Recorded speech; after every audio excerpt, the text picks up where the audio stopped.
Korean people don't easily talk about in public, which is sex. But to be more precise, I'm going to talk about the education of sex in Korea.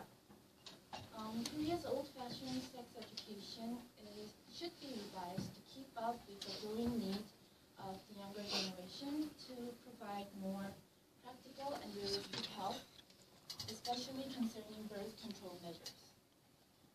So in today's speech, first I would like to show you that the importance of birth control is rising in Korea, and second, that Koreans have not enough understanding of birth control, and third, that Korean schools are failing to provide sufficient assist to this current situation. So first, let's look at the growing need for birth control in Korea's young adults.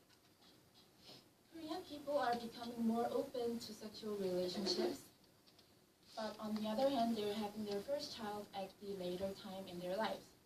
According to the survey done by Durex in 2012, the older generations had their first sex at the age of 23.8 years old, but the youngest generation had their first sex at the age of 19.5. But there is another survey that shows that Korean women have their first child at the average age of 31.6 years old. So this simple subtraction shows that Korean people are in need of proper birth control in order to, for more than 10 years, in order to prevent unwanted pregnancy or even illegal abortion.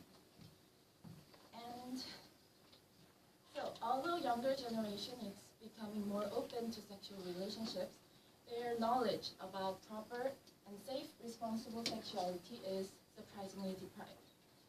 According to a survey done by Ministry of Health and Welfare, young adults in Korea, only about half of these people said they always use protection when time comes.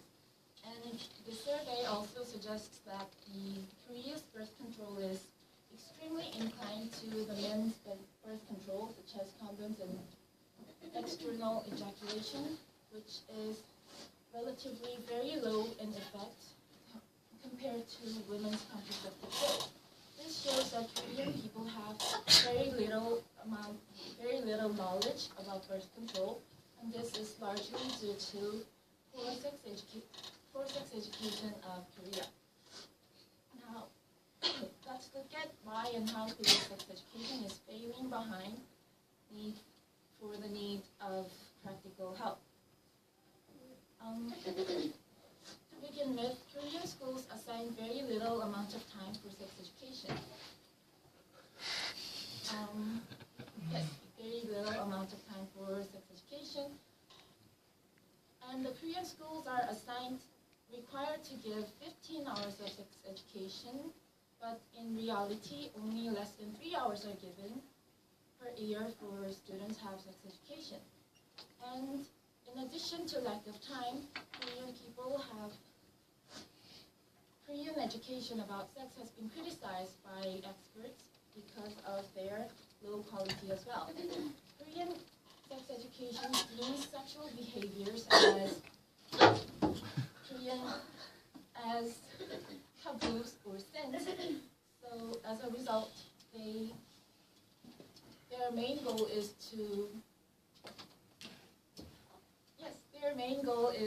treat students' sexual desires, and therefore they focused instead on the less sexual aspects of sex, which is highly irrelevant to Korean young adults' actual problems and worries.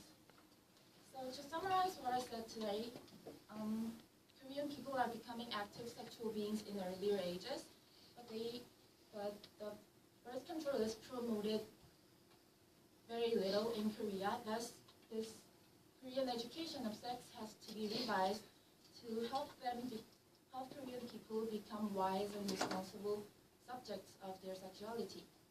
So, what I told you today may be a provocative or even embarrassing topic to say, but however, I think that it is time to bravely admit that our Korean schools are giving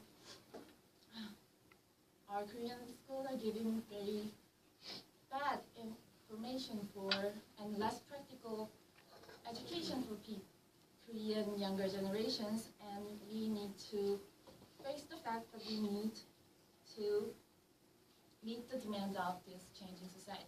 Thank you for listening.